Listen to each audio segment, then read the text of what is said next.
All right, good morning, afternoon, evening, whenever you decide to watch this video. Putting this together the night before we would typically have class. We'll try to keep the majority of videos 15, 20 minutes, and some weeks there will be a couple of videos. We're going to kind of just play things by ear. Some weeks it'll be quite short, other weeks it'll be a little long. We'll make today kind of in the middle somewhere. So a couple of videos, depending on when you decide to take a gander at things. Here's what the forecast is as I look at this at about 6 p.m. on Thursday. You can see Saturday night, heavy snow and breezy, so there definitely is potential for a pretty good winter storm this weekend, so snow lovers can rejoice. Not saying we're going to get a specific amount of snow, but it is one of those things where the signal's pretty strong, and given what our winter has been like thus far, it's relatively safe to say that this is probably going to be our biggest snowfall in Valpo of the winter of 2020-21. By all means, I encourage you, go to weather.gov. Literally, weather.gov. You'll see the map that you saw in class and give a click. See what's going on when you look at this, whether it's during the snowstorm or in Saturday morning or whatever it ends up being. Again, the hope that you'll have a chance to view through all of this before we meet on Monday. So without further ado, let's go ahead and kick over to the slides. This is where we ended off class on Wednesday. We were looking at the composition of the atmosphere. We played our little guessing game. We're happy that where you don't have a whole lot of hydrogen out there because we don't want to explode. We're kind of happy we don't have a lot of helium out there because we'd be talking weird, but this is the general composition of the atmosphere. And so starting with the fresh slides here, water vapor is one of the most critical gases, and we're going to spend substantial time over the course of the semester talking about water vapor. The idea that it is relatively unique, or I guess I should say unique in the sense that we can find water vapor in all three states, liquid, solid, and gas, naturally on Earth. We can kind of get some things happening like liquid nitrogen, but we have to go to pretty extreme temperatures. We can find temperatures pretty easily on Earth that have all three states here of water vapor. And so we're going to look at water vapor from a number of perspectives. We're going to look at it in terms of precipitation, heavy, light, what type, latent heat, this hidden heat that's going to pop up every so often. That's going to be a source of atmospheric energy. It's going to play a role in changing the phase from, say, a liquid to a gas, but it's also going to become important when we talk about thunderstorms later in the semester. And water vapor is also a very important greenhouse gas. Again, the idea that the greenhouse effect is not good if it runs away, but in most conditions, it's actually quite necessary to sustain human life here on Earth. Carbon dioxide is also quite important. It is a relatively small component, and if you need to go back a slide, take a gander, go for it, but an increasing percentage by volume. This is one of the things that we are concerned about with the idea that the greenhouse effect has enhanced over a number of years, and this is one of the constituents of the atmosphere that we look at and lean on when we start to look at more of a global climate change or a warming type climate. And finally, ozone will bring up occasionally. Ozone is both good and bad, and it's going to depend on where we are in the atmosphere. We're going to talk about layers of the atmosphere here quite shortly. And basically, if you are breathing ozone and it's down here by the surface, it's not good. But up above us, it is quite important as a protector of us from UV radiation. It readily absorbs the ultraviolet radiation, which is a cause of skin cancer. And so that is quite a necessary component of our atmosphere. So looking specifically at carbon dioxide real quick, this would be from Mauna Loa in Hawaii. What you see here is a solid blue line with a lot of jagged black line there, darker line. And so what you're seeing here is the concentration of carbon dioxide over the past, say, 60 years. Now, one thing to note is always be critical of graphs here and, well, everywhere in life. Look at what's going on the y-axis. You can actually see that it starts at a base of 310. So it's not to where we've had a quadrupling of carbon dioxide. But what is evident is it is increasing. It's kind of interesting to see those little ups and downs. And we may remember from biology class at some point the fact that you have carbon dioxide that is absorbed by plants. And so you actually have higher readings in winter when the plants are dead and not able to absorb that carbon dioxide. So that's why you see those up and down motions. Those are seasonally dependent. And so we're going to move now into the vertical structure of the atmosphere. And so there's going to be a lot of stuff here that is quite important.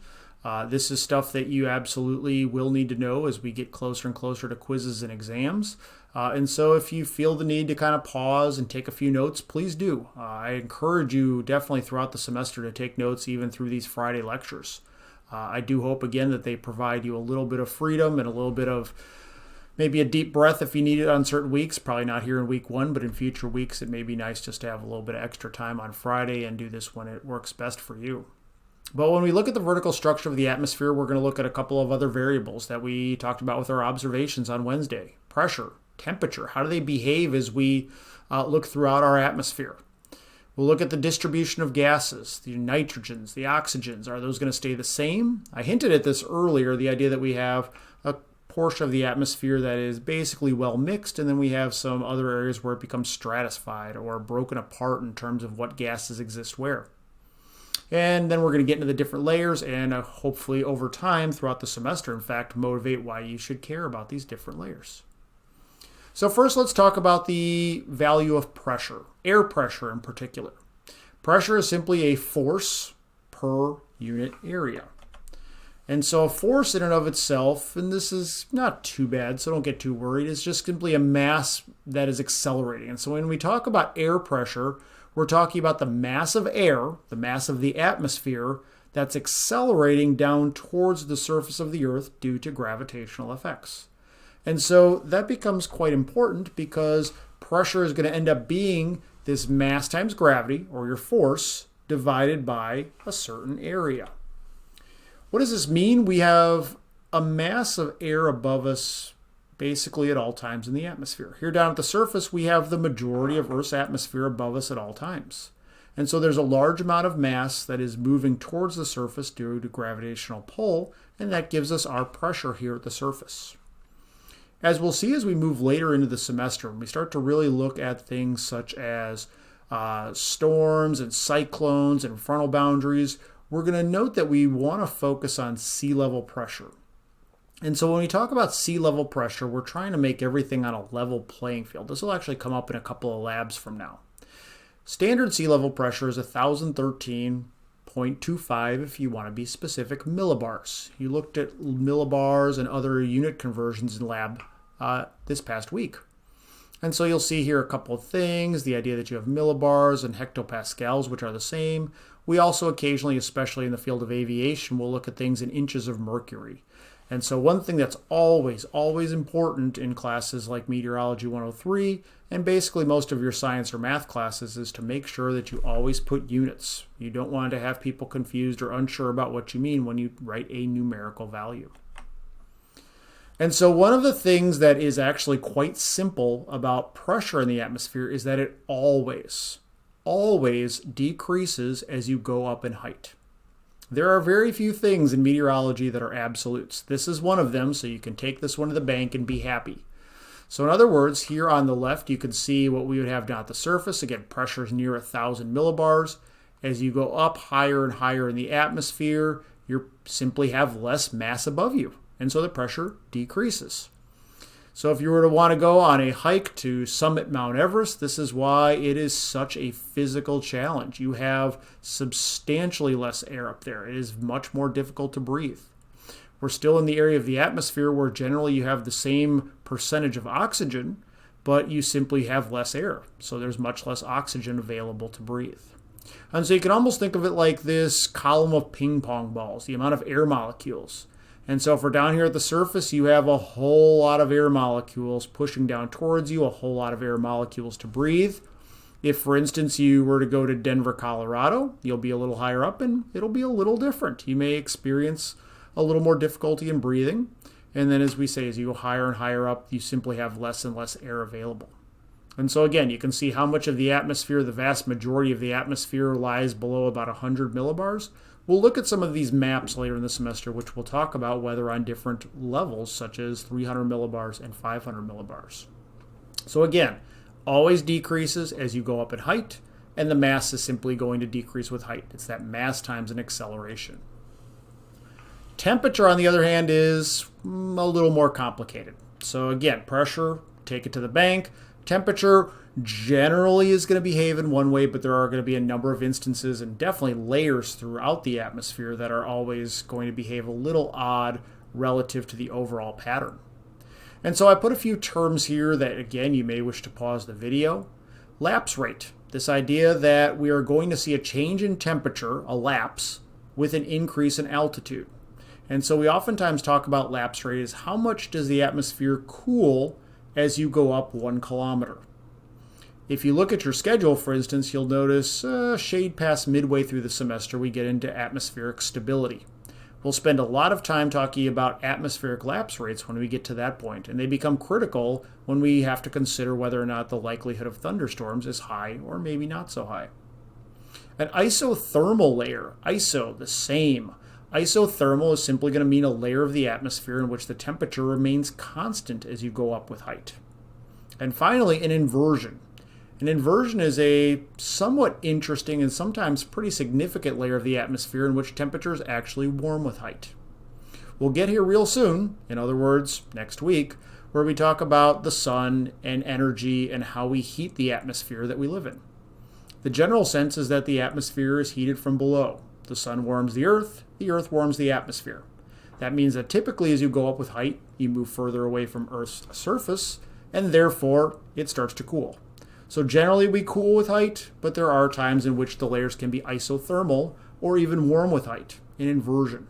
We'll talk about examples of that over the course of the semester. So let's spend the rest of the videos today, and I will break this up in a few moments, with talking about the layers of the atmosphere. This is important stuff, so make sure that you're comfortable with this as we get further on in the semester. The 4 layers of the atmosphere are the troposphere, the stratosphere, the mesosphere, and the thermosphere. The teaser is you basically spend your entire life in the troposphere, or the lowest 10 to 12 kilometers of the atmosphere. Once in a while, you may have some type of strange experience where you're in a high plane and it ends up going through a polar region and gets you just into the stratosphere, but that is quite uncommon. So again, we're going to basically be focusing our efforts in the troposphere when we talk about the weather that impacts Earth. In fact, in this image, you can see that cumulonimbus cloud, the big poofy thunderstorm-looking cloud that really, when we see it from Earth, looks enormous, but if you look at the entirety of Earth's atmosphere, is actually quite small. Stratosphere, next layer up, mesosphere, and then the thermosphere. So you can maybe already see with that red line some pretty interesting characteristics between the 4 layers. The couple of other things that we should bring up before we get into those are the well-mixed and stratified layers. The homosphere, the region of the atmosphere lowest 80-ish kilometers, basically comprising the troposphere, the stratosphere, and the mesosphere. And these are going to be where, again, we're going to have that 78 point whatever percent of nitrogen. We're going to have 21% oxygen. We're going to have similar amounts of argon. We're going to basically have all the gases that we talked about at the end of class on Wednesday mixed up, and again, not to where all of a sudden you're going to be in a portion of the atmosphere where it's really low on oxygen. Above 80 kilometers, as you kind of get up towards the thermosphere, we're going to basically get into a part where we're going to see more stratified. You may have a layer that's high in hydrogen, for instance, a layer that's high in nitrogen. This becomes important as you get into things such as radio communications and some other stuff that we really don't mess with a whole lot here in Met 103, but there are some differences there as well. So let's talk about the troposphere within this video. Troposphere is the lowest layer of the atmosphere, as I already alluded to, and importantly, it's where the weather, sensible weather that we experience occurs. We will spend 80 to 85%, maybe even pushing 90% of our semester in the troposphere. The majority of the time we spend outside of that, admittedly, is going to be in the stratosphere. We don't do a whole lot up there with the meteors and the auroras. But what we look at here in the troposphere is a general cooling as you go up with height. Again, this idea that the sun heats the earth then heats the atmosphere. We'll talk a lot more about that next week. But you can see this general idea, maybe some temperatures on average near Earth's surface around 15 degrees Celsius. That would be 59 Fahrenheit if we're still on that. And cools off to where at the top of the troposphere, when we reach the tropopause, you'll notice these terms pause as the barrier, or the border, I should say, between 2 different layers of the atmosphere, where we cool to much, much colder temperatures. And so we'll talk a lot about this when we get in different clouds. The fact that, for instance, in this cumulonimbus cloud, you're basically dealing with a lot of liquid water down here and ice as you get higher and higher up. You can see these lapse rates, this temperature decrease with height, average of about 6.5 degrees Celsius per kilometer. Will mainly stay in degrees Celsius per kilometer as we work with our lapse rates as we move forward. Low-level inversions, or this time when it can warm with height, is not uncommon, but is not also how the troposphere typically works. You can have periods in which the temperature increases with height. When we talk about low-level inversions, they're going to be most common near the ground in the morning hours. In fact, I'll almost certainly bring up an example or two over the course of the semester when we'll have very strong inversions near the ground here, even around Valpo. It's going to be an instance in which you may have foggy conditions, or you may have a situation in which it just seems a little hazy outside, and that's because the air gets trapped down close to the surface when we have these low-level inversions. Troposphere. The thickness is going to be proportional to temperature. This is one of those things that will bring back many times. So in fairness, if you're watching this video and you're saying, oof, this is not sinking in yet, don't despair, we'll get you there. Did not even mean to rhyme that. Thickness of the troposphere is going to be proportional to temperature. The general concept here is if you have a cool atmosphere, like we're going to have here with some snow, it's relatively thin. As the atmosphere warms, it's going to become a deeper troposphere. What does that mean? We end up with a thicker troposphere down by the tropics, and then as we evolve out towards the poles, we end up with a much thinner troposphere. Why? We're going to kind of punt on that a little bit. It ends up being relative to the density of air at certain temperatures. And so we'll get there a little bit more over time.